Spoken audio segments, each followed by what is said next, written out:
So, we are doing a project called Making Poetry Public, and all we were required to do was pick a poet's poetry, and then read that poem. And as we read it to the audience, all we're supposed to really do is just make and see how it affects the audience members. So we're just going to go ahead and read off our poets, a little bit about them, and our name and everything. So yeah, as I said, my name is Patrick Garrick. As he said, we're doing this Making Poetry Public project. The poem that I picked is called Curfew. It's by a man named Henry Wadsorth Longfellow. He was a great poet of the 1800s.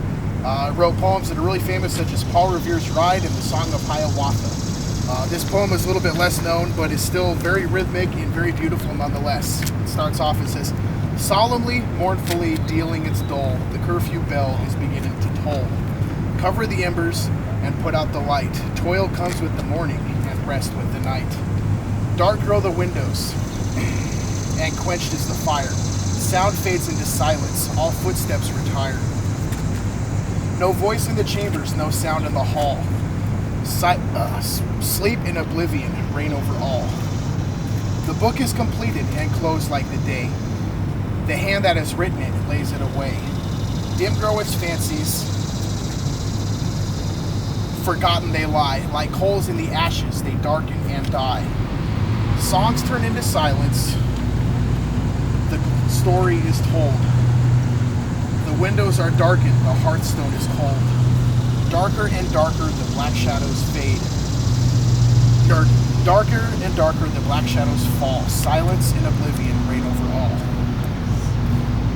So, a few things about that quick poem. You notice it talks about the bell. The rhythm of the poem is very kind of bell-like. It's kind of a swaying back and forth rhythm. It's very soft, very melodic. Another thing is a term we call consonance, which is just a repeated sound. The repeated sound in this poem is an S, which kind of hints at a sleepy, kind of soft tone to the poem. I chose the poet Maxine Kumen, and I chose the poem The Sound of Night.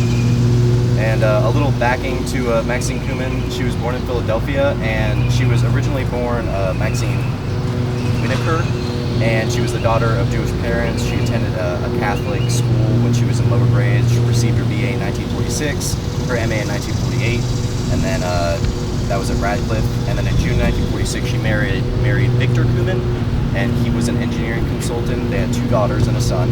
And in 1957, she studied poetry with John Holmes at the Boston Center for Adult Education. And at that same place, she met Anne Sexton, who she started a friendship and then continued. And until Sexton's suicide in 1974, they were pretty good friends. And she wrote a little bit of poetry about her. Kumen taught English from 58 until 61, and then 65 to 68 at Tufts University. And then from 61 to 63, she was a scholar at Radcliffe Institute for Independent Studies. She had appointments with visiting lecturers and poets and residences at many American colleges and universities. She's also written very many novels and books and such, and including children's books. So the poem The Sound of Night by Maxine Kumen. "And now the dark comes on, all full of chitter noise. Birds hugger-mugger crowd the trees, the air thick with their vesper cries, and bats, 7-pointed kites, skitter across the lake and swing out, squeak, chirp, dip, and skim in skates of air. And the fat frogs wake and prink, wide-lipped, noisy as ducks, drunk on boozy black and gloating chink-chunk. And now on the narrow beach we defend ourselves from dark. The cooking done, we build our firework, bright and hot and less for outlook than for magic, and lie in our blankets while the night nickers around us. Crickets chorus hallelujahs, pause, quiet, and quick as raindrops, play on the stones expertly soft, run past and are gone. Fish pulse in the lake, the frogs hoarsen. And now every voice of the hour, the known, the supposed, the strange, the mindless, the witted, the never seen, sing, thrum,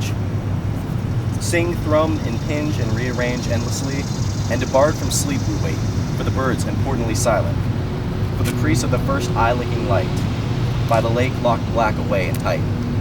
We lie, day creatures, overhearing night. So this poem deals with like a whole bunch of onomatopoeia and all these different syllables play with the consonants and everything, which is just basically using instead of what's the difference between assonance and consonants? Assonance is vowels, consonants is consonants. Yeah, the consonants that that Maxine's using inside of this poem, whenever she like puts words next to each other, it's not really alliteration with the starting syllables. It's more of just using those syllables. Usually, the imagery in this poem is what gets me. That's the main reason I picked it, and I just really like nighttime, so I'm a night owl and everything. I really like this poem, and yeah, that's about it. And by the way, my name's Eric Watine, and this whole project was for Susan Olson Lawson's class, and it's called Introduction to Poetry, and the project was making poetry public. Thank you guys very much for being here. Awesome.